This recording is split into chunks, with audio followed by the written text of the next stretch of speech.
गति 100 शब्द प्रति मिनट। डिक्टेशन शुरू होने में समय शेष है 5 सेकेंड। Ready, start. अध्यक्ष महोदय, मैं निवेदन करना चाहता हूं कि सरकार को यह निश्चय करना चाहिए कि इस बिल का सही उपयोग किया जाएगा। पुलिस को डाक द्वारा मत देने का अधिकार दिया जा रहा है, वह सही है। वह अधिकार इससे पहले ही दिया जाना चाहिए था, लेकिन आजकल चुनावों में जो गड़बड़ी होती है उसको दूर करने के लिए सरकार को मूल अधिनियम में संशोधन करना चाहिए।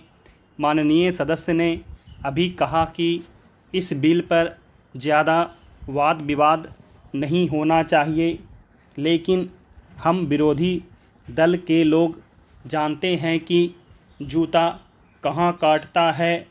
अगर कांग्रेस पार्टी चुनाव से पहले गद्दी छोड़ दे और सरकार में न रहे, तब हम देखेंगे कि कांग्रेस को कितने वोट मिलते हैं। चूँकि चुनाव के समय कांग्रेस पार्टी के हाथ में सरकार रहती है, इसलिए उसको इतने वोट मिल जाते हैं। मैंने मध्य प्रदेश में देखा है कि हमारे कुछ कर्मचारियों का आरोप लगाकर पकड़ लिया गया है। इस संबंध में न्यायाधीश का निर्णय वहाँ की विधानसभा में पढ़कर सुनाया गया है। पुलिस के वोट लेने के लिए ही यह बिल लाया गया है। हमें डर लगता है कि पुलिस पर दबाव डाला जाएगा। सरकार को यह बतला देना चाहिए कि ऐसा नहीं किया जाएगा। यदि प्रारंभ में ही चोर चोर का शोर मचा दिया जाए तो चोर घर में नहीं घुसता है, क्योंकि वह जानता है कि लोग जागे हुए हैं। हम अपना यह शक और चिंता इसीलिए प्रकट कर रहे हैं ताकि सरकार इन बातों का ध्यान रखे और चुनाव में होने वाली गड़बड़ियों को रोकने की कोशिश करे। यह जो छोटा सा बिल लाया गया है वह किसी विशेष मतलब से लाया गया है। जैसा कि विरोधी दल के अन्य माननीय सदस्यों ने कहा, यह बिल किसी विशेष पार्टी के हित के लिए नहीं लाया गया है। केवल अपने प्रदेश से बाहर काम करने वाले पुलिस के आदमियों को डाक द्वारा मत देने का अधिकार देने के लिए नहीं लाया गया है।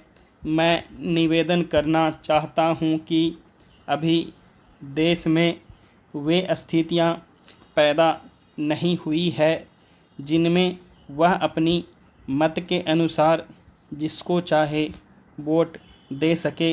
सदस्यों ने कहा है कि मध्य प्रदेश के लोग जो नागालैंड में हैं, बेशक उनको यह अधिकार देना चाहिए, लेकिन इसके साथ साथ यह भी कहा जाता है कि हमारे राज्य में पुलिस के लोग हैं।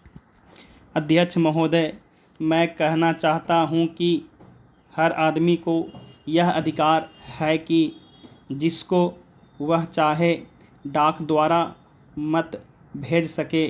ऐसा तो नहीं है कि सभी मत किसी एक अधिकारी के सामने ही इकट्ठा करके भेजे जाते हैं। जहाँ तक इस बिल का संबंध है वह ठीक है, वह प्रारंभ में ही आना चाहिए था और मैं इसका समर्थन करता हूँ। मैं इस सदन के माननीय सदस्यों से भी निवेदन करता हूँ कि इस बिल को पास कर दिया जाए। खेती में उन्नति न होने का कारण क्या है? उसका एक कारण यह है कि खेती से संबंधित जितने विभाग हैं उनमें आपस में समन्वय नहीं है। खेती के लिए अच्छी खाद की आवश्यकता है, पानी की आवश्यकता है, औजारों की आवश्यकता है और धन की आवश्यकता है। इन सारी चीज़ों के लिए अलग अलग विभाग हैं।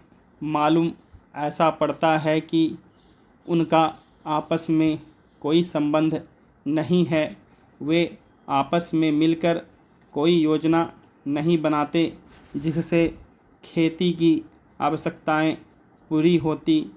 इसलिए जब तक उनमें आपस में तालमेल नहीं होगा तब तक खेती की उन्नति नहीं हो सकती है। दूसरा कारण यह है कि योजना की बिल्कुल कमी है। इसके अलावा कृषि कॉलेजों से निकले हुए जो स्नातक होते हैं, जो खेती की बातों को जानते हैं, उनमें से एक भी आदमी खेती करने के लिए तैयार नहीं है। सभी प्रोफेसर बनने के लिए तैयार हैं, खेती के लिए कोई भी तैयार नहीं है। एक बात मैं माननीय मंत्री जी से विशेष रूप से कहना चाहता हूँ। अधिक उपज न होने का एक कारण यह है कि जो खेत में काम करते हैं वे उसके मालिक नहीं हैं। खेत किसी और का है और काम कोई और कर रहा है। इसलिए मेरा कहना यह है कि किसानों में जब तक यह भावना पैदा नहीं होगी कि यह मेरी भूमि है, तब तक अधिक उपज नहीं हो सकती है। इसके लिए आप जब तक भूमि सुधार नहीं करेंगे तब तक कोई बात बनने वाली नहीं है।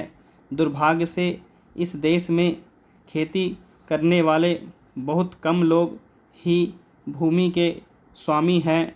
खेती की उन्नति के मूल आधार हैं पानी, खाद, बीज, धन, उपज का उचित दाम और भूमि सुधार। इन सब की ओर कृषि मंत्रालय का ध्यान नहीं है। सरकार को प्रत्येक खेत को पानी और हर आदमी को काम देना सुनिश्चित करना चाहिए। स्टॉप।